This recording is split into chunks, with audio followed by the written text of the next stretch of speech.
혹시 그런 이야기들 들어보신 적 있으신가요? 진정한 부자는 구두쇠들이다. 라는 말이요. 안녕하세요. 저는 구두쇠 중에서도 진정한 구두쇠 아버지 밑에서 자란 30대 여자입니다. 스크루지라는 옛날 동화책 알고 계시나요? 정말 부자임에도 불구하고 모든 걸 아끼며 살던 그 스크루지 할아버지요. 자린고비라는 말이 옛날에 들려오던 구전 동화가 아니라는 걸 저는 몸소 느낄 수 있었습니다. 바로 저희 아버지 덕분이었죠. 알고 싶지 않았던 아끼고 아끼는 그 삶을 저는 아버지 덕분에 한평생 체험을 하면서 살았습니다. 저희 아버지를 제가 스크루지 영감, 자린고비의 표본이라고 부르는 이유는 그거 말고는 다른 별명을 붙여야겠다는 생각이 전혀 들지 않아서였습니다. 저희 아버지께서는 글을 쓰시는 분이신데 작가라 바깥 생활에 관심이 없는 걸 수도 있지만 원체 무력이 그다지 없으신 분이었습니다. 젊었을 때 아버지께서 필명으로 무협소설을 시리즈로 출간을 하신 적이 있었는데 그게 정말 국내 무협소설의 표본이다 할 정도로 엄청난 인기를 얻었던 작품이었습니다. 그 작품이 대박이 난 덕분에 그 시절 그 인세로 건물을 하나 사셨고요. 그 월세가 들어옴에도 불구하고 통장에 고스란히 집어넣으시고 간간히 출간하시는 글들로 연명을 하시고 계셨습니다. 제가 중학생쯤 되었을 때부터 무협소설을 쓰는 것이 지겨우시다며 신문에 칼럼을 쓰시기도 하고 간간히 시집을 출판하시고 계시거든요. 칼럼이야 일주일에 한 번 정도는 꼬박꼬박 쓰니 고정급이고 시집 같은 경우는 1년에 한 권 출간을 할까 말까 한 부분이라 비고정급여라고 생각하고 살았습니다. 근데 그 칼럼이라는 게 사실 돈이 되는 글은 아니라서 항상 아버지는 구멍난 양말을 기워가며 생활을 하셨습니다. 저희 아버지께서 무협소설을 쓰실 때 필명으로 글을 쓰셨던 터라 대부분의 사람들은 칼럼을 쓰는 지금의 우리 아버지와 그 무협소설 작가가 동일 인물인 걸 대부분 모릅니다. 제가 너무 아버지 이야기만 늘어놓은 것 같죠? 저희 어머니는 한평생을 집에서 내조만 하시던 분이셨는데 참 따뜻하신 분이었습니다. 늘 뜨끈한 찌개와 고슬고슬한 쌀밥을 챙겨주셨고 아침에 일어나면 건강 주스를 꼭 한 잔 내려주셨던 어머니셨습니다. 매일 아침 문을 열고 나가 밖이 추운지 더운지 체크를 해서 저의 옷을 챙겨주셨던 우리 어머니. 그런 어머니께서는 제가 18살이 되던 해에 암과 힘겹게 싸우시다가 먼저 하늘나라로 떠나게 되었습니다. 당신은 글을 쓴다는 걸 핑계 삼아서 담배를 많이 태우니까 담배를 좀 줄였으면 좋겠어. 또 하루 종일 앉아서 생활을 하는 사람이니까 하루에 한 번은 꼭 산책을 나갔으면 좋겠고 당신이 모자를 좋아하니까 내가 당신을 위해 마지막으로 줄 수 있는 선물이 뭘까 고민을 하다가 직접 뜬 모자를 주는 게 좋겠다고 생각을 했어. 어머니께서는 마지막으로 눈을 감기 직전에 아버지를 위해 열심히 뜨개질을 한 모자를 선물로 주셨습니다. 아버지께서는 그것을 본인 평생의 보물이자 집안의 가보로 여기며 매번 산책을 나가실 때마다 그 모자를 쓰고 밖을 나가셨습니다. 담배도 대차게 끊어버리시고 어머니의 말씀대로 하루에 한 번 꼭 산책을 나가셨으며 중요한 자리에 나가실 때마다 그 모자를 쓰고 나가셨습니다.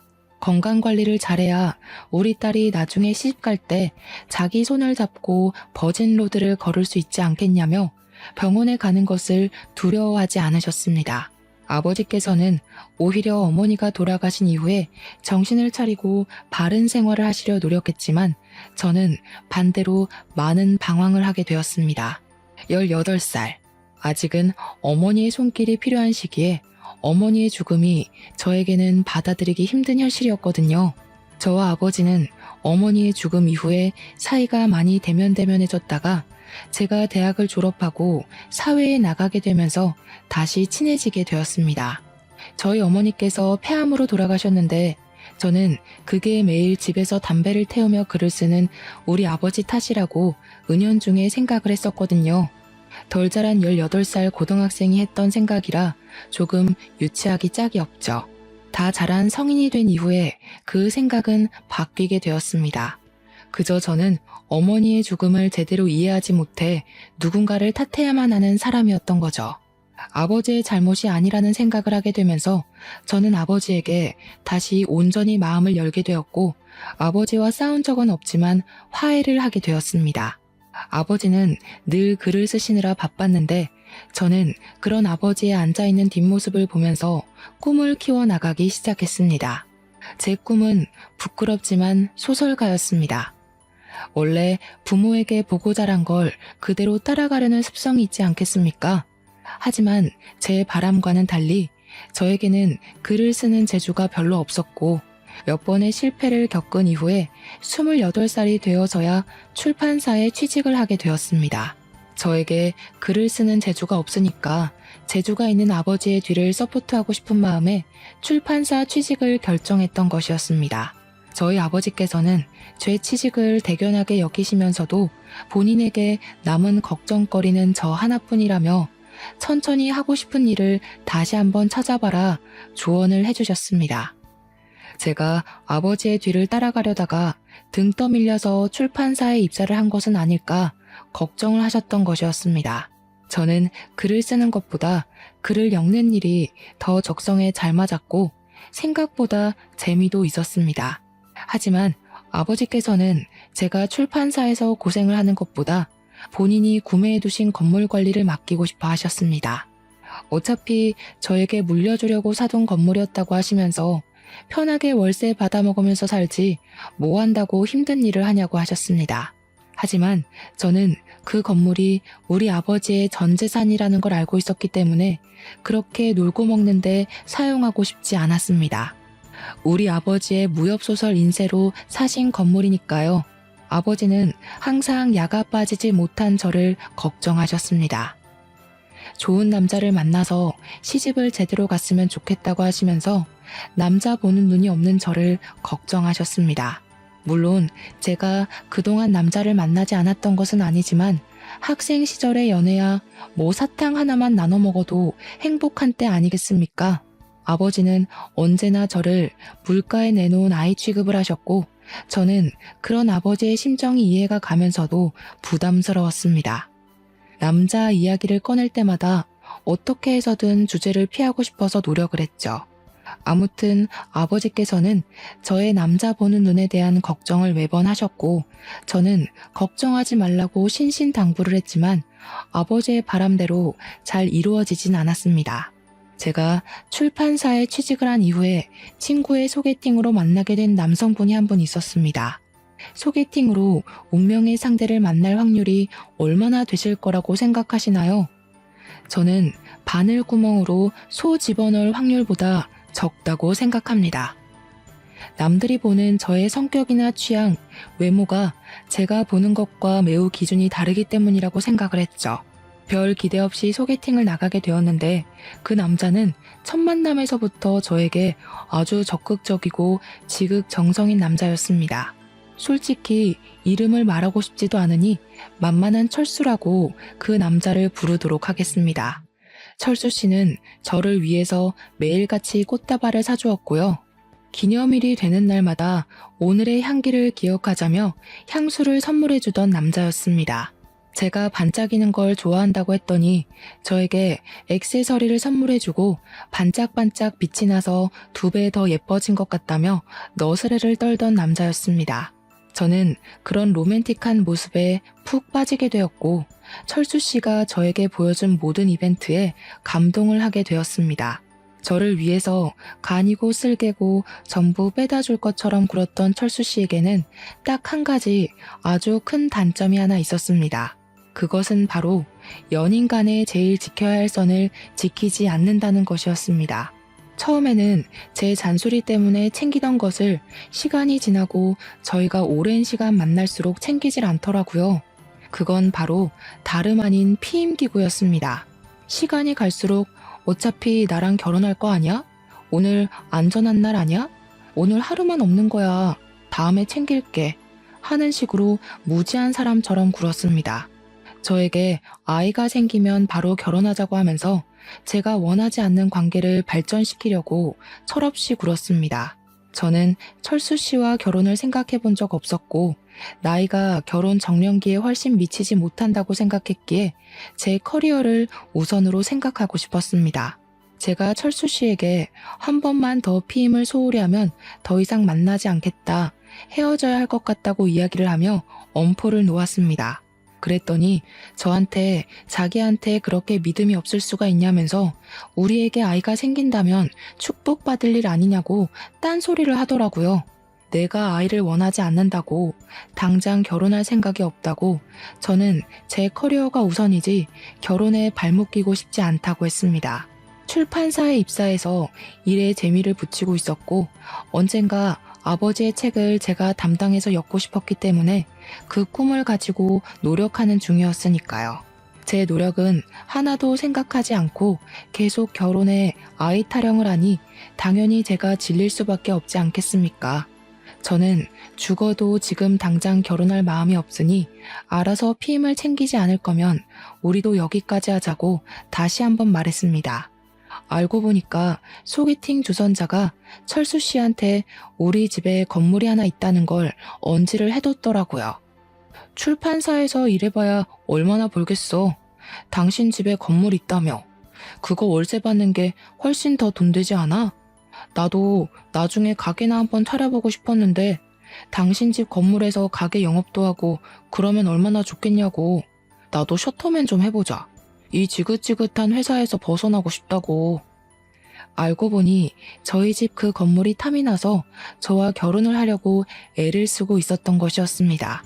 변변치 않은 직장 생활을 하면서 건물주와 결혼을 하고 싶다며 노래를 불렀고, 그걸 들은 철수 씨의 회사 동료였던 제 친구가 소개팅 자리를 연결해줬던 것이었습니다. 저는 꿈에도 모르고 있다가 자꾸 저와 결혼 노래를 부르는 철수 씨의 입에서 모든 이야기를 듣게 되었고 충격에 휩싸이게 되었습니다. 저에게 무슨 소리까지 했냐면요. 여자 나이 30이 지나면 패급이라고, 자기가 결혼하자고 할 때 결혼을 해야 한다는 충고까지 들었습니다. 어떻게 사람 입에서 패급이니 뭐니 그딴 이야기를 할 수 있는지 기가 막혀서 제가 다시 한번 말해보라고 화를 냈죠. 나는 철수 씨랑 결혼 안 해도 잘 먹고 잘 살 수 있거든? 그러니까 우리 그냥 이쯤에서 헤어지자. 건물 하나 있다고 아주 고개 빳빳하게 두네? 쥐뿔도 없는 게. 건물이 하나씩이나 있는데 어떻게 쥐뿔도 없는 거야? 그러는 당신은 가진 게 뭐가 있는데? 저한테 자기가 비싼 취급해줄 때 결혼을 하자고 매달리길래 정강이를 발로 뻥 차주었습니다. 아프다고 주저앉아서 낑낑거리는데 어찌나 개 같던지. 2번 다시는 찾아오지도 말고 연락도 하지 말라고 화를 내고는 집으로 돌아왔습니다.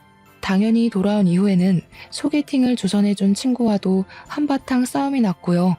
그 친구랑도 연을 끊어버렸습니다.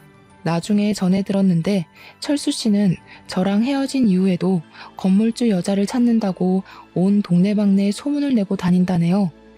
그렇게 철수 씨와 헤어진 다음에 만난 2번째 남자친구는 말입니다. 이놈도 길게 이야기하고 싶지 않으니 이름은 민수라고 하겠습니다. 민수 씨는 아주 얼굴이 잘생긴 편이었는데 잘생긴 남자들은 그거 아시죠? 꼴값을 떤다는 말입니다. 우연히 술을 먹다가 합석을 하게 되면서 안면을 튼 게 첫 만남이었는데 아무래도 술자리에서 만난 사람이니만큼 깊은 정을 주진 않았던 사람이었습니다. 아니나 다를까 여자가 어찌나 많던지 저랑 계속 연락을 하던 와중에도 다른 여자들을 두고 이리저리 각을 쟀더라고요. 다른 여자와의 연락이 끊이질 않고 어장관리를 얼마나 잘한 건지 거의 아쿠아리움 수준으로 했어요. 저에게는 달콤하게 꿀바른 말투로 저밖에 없다. 난 늘 너 생각만 한다. 하면서 제 생일 선물로 뭘 줬는지 아십니까? 제가 진짜 차마 제 입으로 말하기가 부끄러워서 딱 한 번 인터넷에 댓글로 달았던 게 전부인데 글쎄 다이소에서 파는 인형을 주는 겁니다. 전 남자친구에게 받았던 선물 중에 제일 최악이 뭐야? 베스트 댓글에 올라간 댓글이 바로 제 댓글이었습니다. 다이소에서 파는 3,000원짜리 인형. 그게 제 30살 생일 선물이었습니다. 더 어이가 없는 건 제 생일 선물로는 3,000원짜리 인형을 줘놓고 지 생일 선물로는 명품 지갑을 사달라고 조르는 아주 제비 같은 놈이었다는 겁니다. 당연히 저는 무슨 말도 안 되는 소리냐고, 나한테는 인형을 선물로 줘놓고 명품 지갑을 사달라는 게 말이 되냐고 화를 냈었습니다. 그랬더니 저한테 다이소에서 산 인형이 아니라 미국에 있는 친구에게 부탁해서 무려 비행기를 건너서 온 선물이라고 되려 방방 뛰더라고요. 미국의 무슨 유명한 편집숍에서 가지고 온 인형인데 어떻게 다이소 따위랑 비교를 할 수 있냐고요. 제가 어이가 없어서 민수 씨를 데리고 다이소에 직접 가서 그 인형을 들이밀었더니 그제야 겸연쩍게 웃으면서 어떻게 알았지? 미안해 하더라고요. 한 번만 봐달라고 자기가 뭐라더라? 암튼 투자를 잘못해서 하필 돈이 없을 때 제 생일이었다고 변명을 하더라고요. 생일 선물로 다이소 인형을 받고 헤어졌다고 하기엔 저도 자존심이 좀 있어서 딱 한 번만 넘어가 주기로 했었습니다. 그런데 그 뒤로 저한테 이거 사달라 저거 사달라 아주 본색을 드러내더라고요. 남자친구한테 이거 하나 못 해주냐고 쪼잔하다는 식으로 말을 하는데 제가 왜 그걸 참고 있겠습니까? 당장 헤어지자고, 나는 너한테 이런 거 저런 거 선물해주는 사람이 아니고 물주도 아니다. 다른 여자한테 가서 구걸해라 했습니다. 깔끔하게 정리를 했다고 생각을 했는데 글쎄 SNS에다가 저를 아주 나쁜 년으로 몰아넣는 듯한 글을 썼더라고요. 깊게 만나던 여자에게 가지고 싶은 물건이 있어서 사달라고 했더니 나한테 거지라고 했다. 다른 여자한테 가서 구걸을 하라던 그녀. 그녀는 정말로 나를 사랑했던 게 맞을까? 이런 글을 써둬서 제가 기가 막혀서 콧물이 흐를 지경이었습니다. 그러더니 저에게 따로 연락이 와서는 저랑 만나면서 돈을 얼마나 썼는지 아냐고 돈돈 타령을 하더라고요. 그 소리 듣는 게 짜증나서 얼마 썼는지 일목요연하게 정리를 해서 보여주면 정산을 해주겠다고 이야기를 했습니다. 6개월을 만났는데 만나면서 저를 위해서 썼던 돈이 고작 112만 원이더라고요. 물론 제가 쓴 돈을 빼면 반의 반도 안 될 것 같았습니다만 거지 새끼가 계속해서 돈 타령을 하는데 제가 그 돈 못 줄 건 아니라는 생각이 들었습니다. 일주일에 한 번은 꼭 만난 것 같은데 고작 112만 원이 뭔가 싶긴 했죠. 계산을 해보니까 한 번 만날 때 4만 원도 안 쓴 것 같더라고요. 그래서 정확히 56만 원을 송금하면서 민수 씨의 112만 원어치의 사랑 아주 기가 막히게 잘 받았다고 비꼬며 연락을 했습니다. 더 웃긴 건 뭐냐면요. 헤어지면서 쓴 돈을 정산해서 반뚝 잘라보낸 게 저밖에 없었나 보더라고요. 아무래도 자기가 진국을 못 알아본 것 같다고 매달리더라고요. 다시 만나면 정말 잘해줄 수 있다. 다이소 인형이 아니라 명품 가방을 사주겠다며 저를 아주 속물 취급을 하더라고요. 며칠을 조르는데 귀찮아서 대답도 안 해줬더니 저한테 빼빼로데이라면서 빼빼로 한 개를 덜렁 기프티콘으로 보내더라고요. 하필이면 제가 편의점을 지나고 있었고 때마침 빼빼로 기프티콘이 도착했고 저는 입이 심심해서 그걸 바꿔 먹었습니다. 그러면 안 되는 거였는데 후회는 이미 늦었죠. 제가 바꿔 먹은 걸 알았는지 저한테 다음 주에 자기 생일이라면서 명품 키홀더를 가지고 싶다고 링크를 보내더라고요. 어이가 없어서 저도 기프티콘으로 빼빼로 한 개를 덜렁 보냈습니다. 우리 반반 정리하기로 했던 거 내가 잠시 까먹었지 뭐야. 그대로 돌려줄 테니까 너도 빼빼로 잘 먹고 앞으로 여자 등쳐 먹을 생각하지 말고 성실하게 살아. 그러고는 바로 차단을 걸어버렸습니다. 다들 저와 같은 경험이 있으실 거라 생각은 하는데 전 남자친구가 되니까 어떻게 살고 있는지 궁금해서 SNS 염탐을 한번 해본 적이 있었습니다. 헤어진 지 한 3개월쯤 지났을 때 우연치 않게 생각이 나서 몰래 들어가서 구경을 했는데 아주 가관이더라고요. 저랑 헤어지고 나서는 정말 이 여자 저 여자 다 만나고 다녔던 건지 댓글에 너 만난 이후에 성병에 걸렸다부터 시작해서 임신한 것 같다고 연락 한 번만 주라는 댓글도 있더라고요. 더 충격적인 건 그 댓글들을 단 사람들이 전부 다른 사람이라는 것이었습니다. 진짜 저는 잘생긴 남자는 만나는 게 아니다 하는 생각을 가지게 되었죠. 그 뒤로 한 2년 정도는 남자라면 치가 떨려서 만날 생각은커녕 연결고리조차 가지지 않은 상태로 지내다가 종합 선물 세트 같은 남자를 한 명 만나게 되었습니다. 제 나이 33살에 만난 남자였는데 정말 종합 선물 세트라는 수식어 말고는 다른 말이 떠오르지 않는 사람이네요. 도대체 대한민국에 살고 있는 멀쩡한 남자들은 누가 다 채간 겁니까? 제 몫의 남자는 왜 한 명도 없는 건지. 이 남자 또한 이름을 불러주고 싶지 않으니 영수라고 부르겠습니다. 아니 이 새끼는 정말 마마보이의 식탐꾼의 진상까지 전부 가지고 있는 대단한 남자였습니다. 저는 어릴 때부터 어른을 보면 인사를 해야 한다고 배웠고 인사성이 얼마나 중요한지에 대해 부모님께서 귀가 닳도록 설명을 해주셨습니다. 그래서 서비스업에 종사하시는 분들을 보면 공손하게 말을 하고 하대하지 않기 위해 노력을 하는 타입이었습니다. 식당에서 종업원이 뭘 가져다 준다거나 하면 감사합니다 하고 인사를 하고 택시를 탈 때에도 안녕하세요 하고 목적지를 말하는 편이었습니다. 그런 건 사실 기본적인 예의라고 볼 수 있는 거 아니겠습니까? 더불어 사는 사회인데 삭막하게 예의 없게 굴 필요는 없는 거잖아요. 제가 영수 씨와 함께 택시를 타고 이동을 하고 내릴 때 감사합니다 하고 내리니까 저를 짝 째려보면서 이야기를 하더군요. 자기 돈 내고 타는 건데 뭐가 감사해? 택시비 내가 냈으니까 나한테 감사합니다 해야 되는 거 아니야? 택시기사는 저게 직업이잖아. 당연히 자기가 해야 할 일을 했는데 왜 감사하다는 소리를 들어야 해? 너 왜 이렇게 해퍼? 해퍼? 어떻게 그런 소리를 나한테 할 수가 있어? 그리고 무사히 여기까지 데려다 주셨는데 감사하다고 인사할 수도 있지. 사람이 뭐 하나하나 그렇게 따져가면서 인사를 하고 그래? 이런 건 기본적인 예의인 거잖아. 그게 내 여자친구가 외간 남자한테 끼 부리듯이 이야기를 하니까 문제인 거지. 아저씨한테 왜 끼를 부리고 그러냐? 짜증나네. 하면서 저한테 괜히 말도 안 되는 트집을 잡는 게 아니겠습니까? 도대체 어른에게 인사를 한 게 왜 끼를 부리는 건지. 그리고 택시기사 아저씨 나이가 저희 아버지 연배는 되어 보였는데 그런 사람을 두고 제가 끼를 부렸다고 이야기하는 것 자체가 너무나도 기분이 나빴습니다. 저를 마치 저질스러운 사람으로 보는 듯 했고요. 게다가 음식점에 가서도 똑같은 짓을 하고 있더라고요. 제가 계산하고 나오면서 잘 먹었습니다 하면서 나오니까 똑같은 시비를 또 거는 겁니다. 자기 돈 주고 먹은 건데 저 사람이 공짜로 뭐 준 것도 하나 없는데 왜 잘 먹었다고 이야기를 하냐고요. 매번 도돌이표로 반복되는 시비에 저는 점점 지쳐갔고 인사 하나에도 의미를 두는 행동에 때리고 싶은 충동도 일어났습니다. 하지만 다른 문제가 또 있었습니다. 음식점에 가게 되면 보통은 두 사람이니까 각자 메뉴 하나씩 시켜서 먹지 않겠습니까?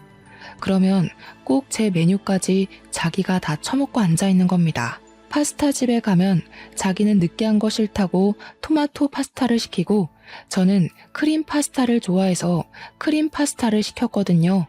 파스타가 나오면 토마토 소스 잔뜩 묻은 포크로 마치 TV 예능 프로그램에 나왔던 사람처럼 한 입만을 외치면서 제 크림 파스타 반을 가져가는 겁니다.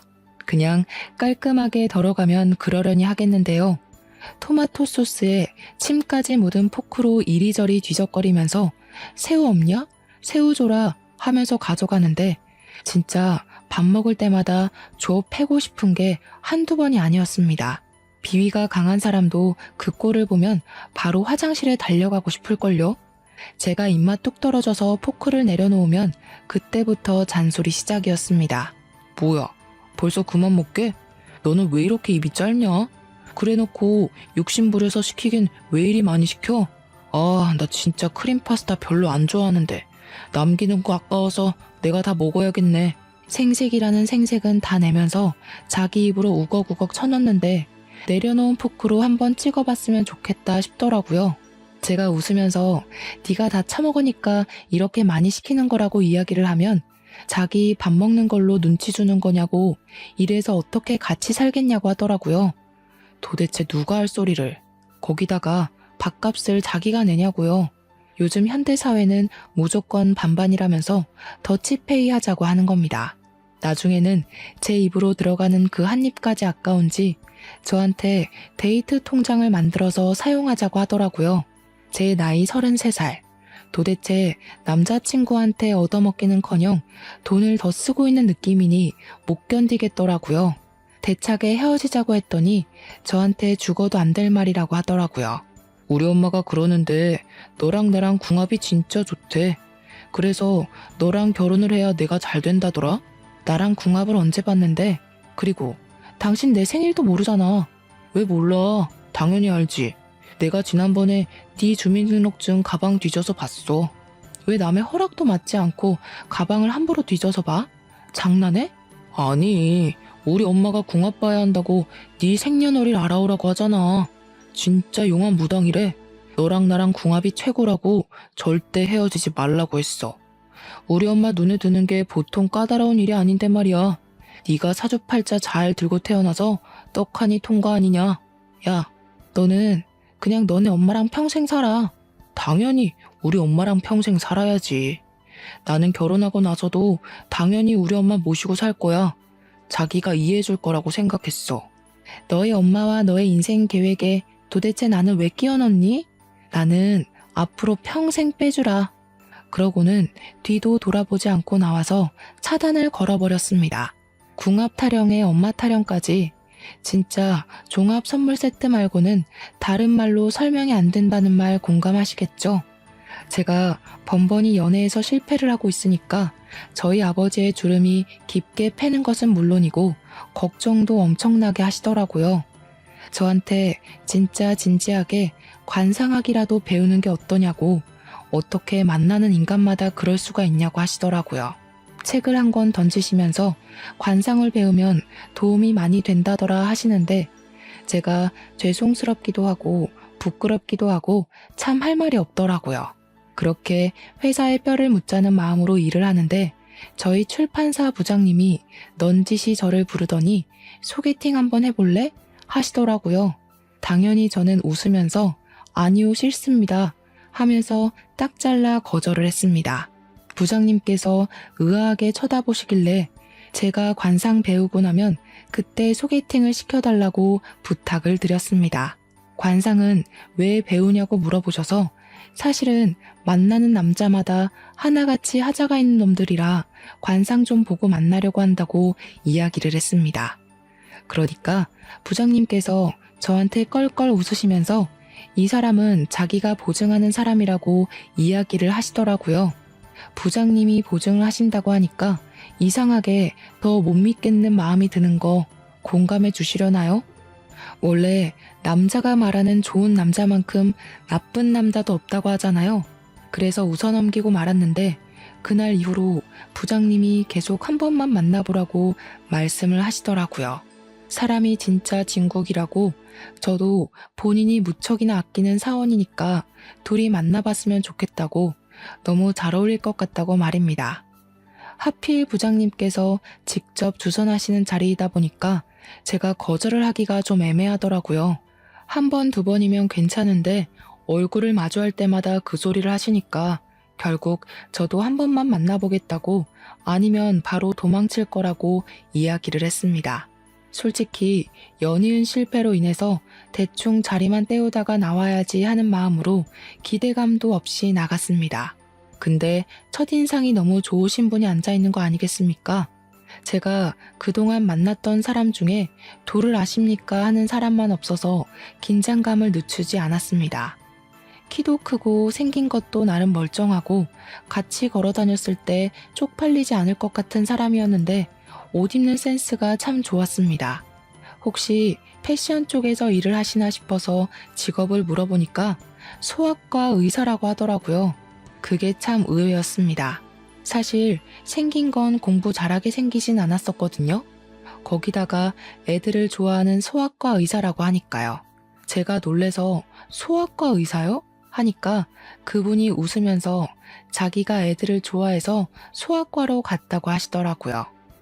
제가 공부를 꽤 잘해서 성적 맞춰서 의대에 가긴 했는데 소아과가 제일 마음에 남더라고요. 요즘 애 낳는 사람들이 별로 없어서 인기가 있는 과는 아니지만 어딘가에 아이가 한 명이라도 있으면 제가 살려야 하지 않을까 하는 사명감이 들었습니다. 지금은 동네에서 작게 소아과를 하고 있는데 나름 유명해져서 그런지 환우들이 조금 있어요. 저는 진중한 그의 말에 푹 빠져들게 되었습니다. 아이 좋아하는 사람치고 나쁜 사람 없다고 하지 않겠습니까? 동네 아이들이 많은 건 아니라 늘 손님이 많은 건 아니지만 먹고 살 만큼은 있다고 하더라고요. 건물주를 잘 만나서 그런 건지 몇 년 동안 월세도 동결되어 있고 해서 부족하지는 않다고 하는데 그때 처음으로 알았습니다. 의사라고 전부 떼돈을 버는 건 아니구나. 사명감을 가지고 일을 하는 사람도 많구나 하는 것을 말입니다. 제 나이가 35살일 때 만나게 된 인연이라 그런지 탐색전이 생각보다 꽤 길게 이어지게 되었습니다. 아무래도 제가 그전 연애에서 당한 것들이 꽤 많았고 나이도 있는지라 조심스러워지는 건 어쩔 수 없더라고요. 그래도 제가 출판사에서 일을 하고 있는 건 민우 씨도 알고 있었고 사는 동네까지는 서로 오픈을 하게 되었습니다. 그 사람은 우리 집에서 별로 멀지 않은 곳에 병원이 있었고요. 제가 사는 동네에서는 15분 정도 더 떨어진 곳이었습니다.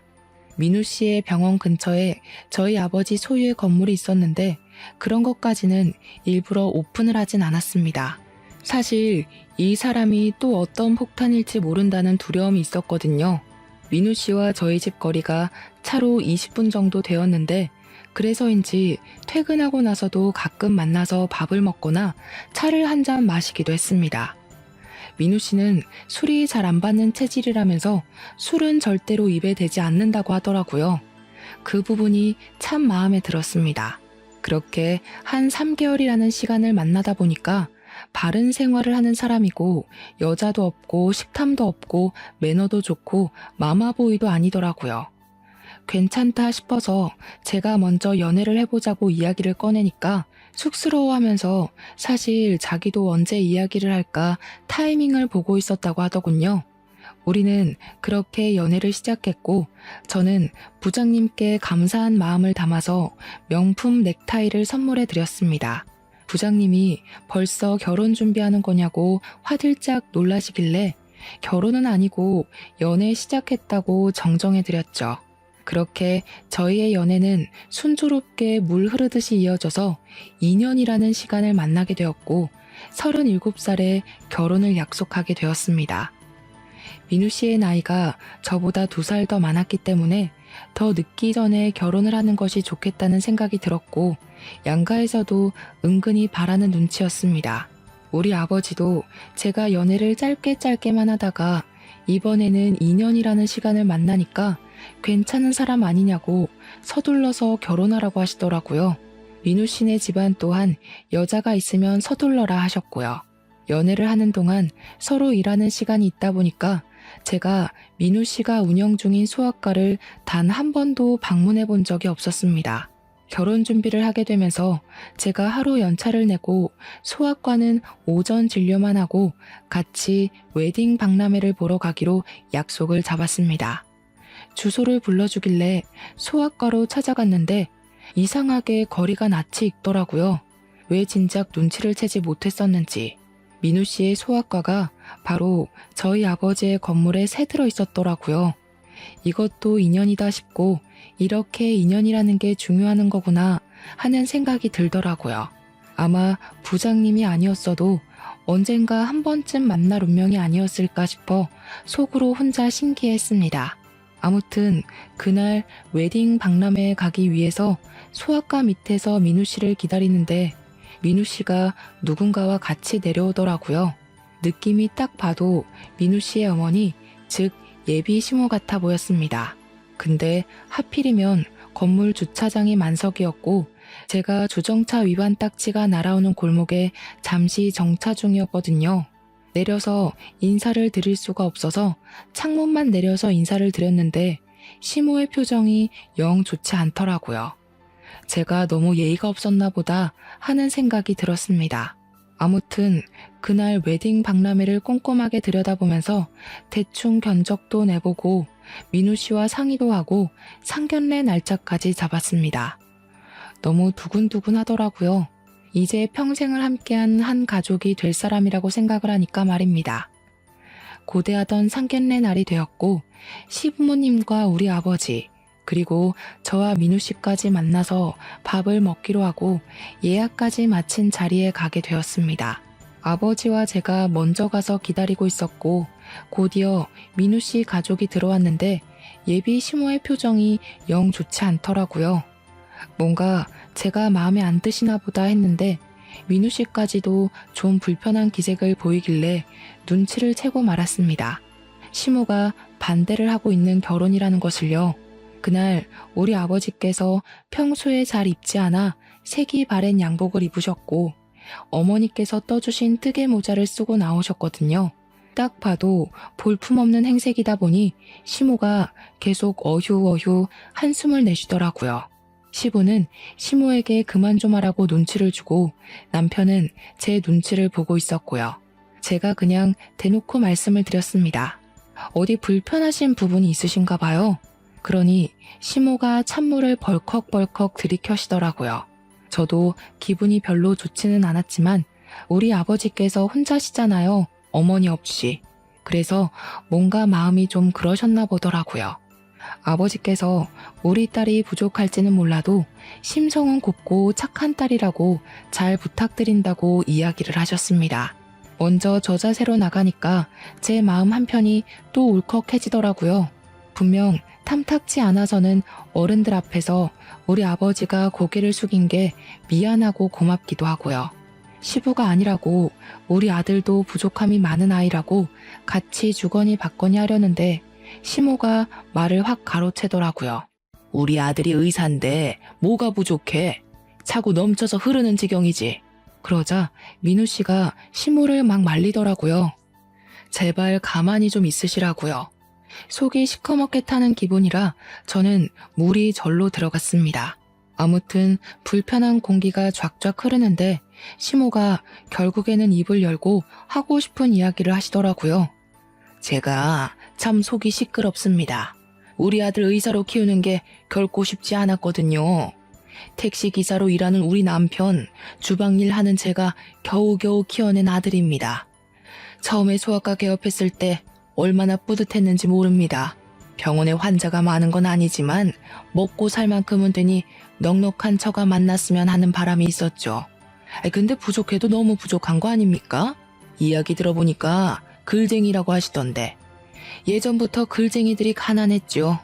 글쟁이라는 단어가 솔직히 기분이 나빴습니다.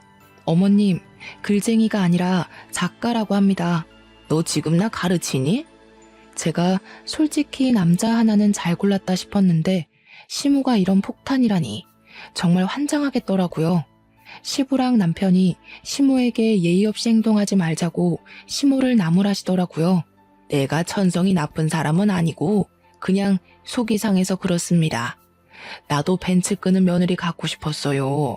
우리 아들이 의사 됐을 땐 그럴 수 있을 줄 알았죠. 강남에 병원 떡하니 개업해주고 우리 부부 노후 걱정 없이 살게 해줄 그런 며느리 안 원했으면 거짓말이죠. 네네, 이해합니다. 얼마나 힘들게 자식 뒷바라지 하셨을까요? 맞아요. 택시기사 해봐야 얼마나 봅니까? 다 회사가 가져가지. 제가 주방일 하면서 손이 부르트게 키워낸 아들이라니까요. 물론 예비 며느리가 부족하다기보다는 저는 가난이 싫은 겁니다. 사돈 때 모자도 낡았고 양복도 다 빗발했는데 가난한 집안끼리 만나서야 되겠습니까? 딸아이도 부잣집에 시집 보내시는 게 좋지 않겠습니까? 저희 아버지께서는 한참 동안 말이 없으셨고 저는 너무 속이 상해서 아빠 그냥 일어나자 하고 자리에서 일어나니 예비 신랑이 저를 딱 잡더라고요. 저 없으면 안 된다고 그렁그렁한 물결인 눈으로 저를 바라보는데 시부가 시모를 향해서 소리를 버럭 지르시더라고요. 둘이 좋아서 결혼하겠다는 게 집안이 가난한 게 뭐가 어때서? 당신은 나랑 결혼할 때 그런 걱정 안 하고 결혼했어? 우리도 땡전 한 푼 없이 반자에서 시작했잖아. 그래서 우리가 얼마나 고생했어. 우리 아들 딸 고생 안 시키겠다는 게 죄야? 서로 돈 많은 집안 찾아가면 아무 걱정 없잖아. 그 말을 듣는데 시모가 절 싫어해서 이렇게 반대를 하는 건 아니구나 하는 생각이 들었습니다. 처음에 저를 보고 불편한 표정을 지었던 것도 제 차가 오래된 국산차라서 그런 거였더라고요. 참 속물인 것 같으면서도 실속은 챙기지 못하는 속물이구나 싶었습니다. 근데 그때 저희 아버지가 그러시더라고요.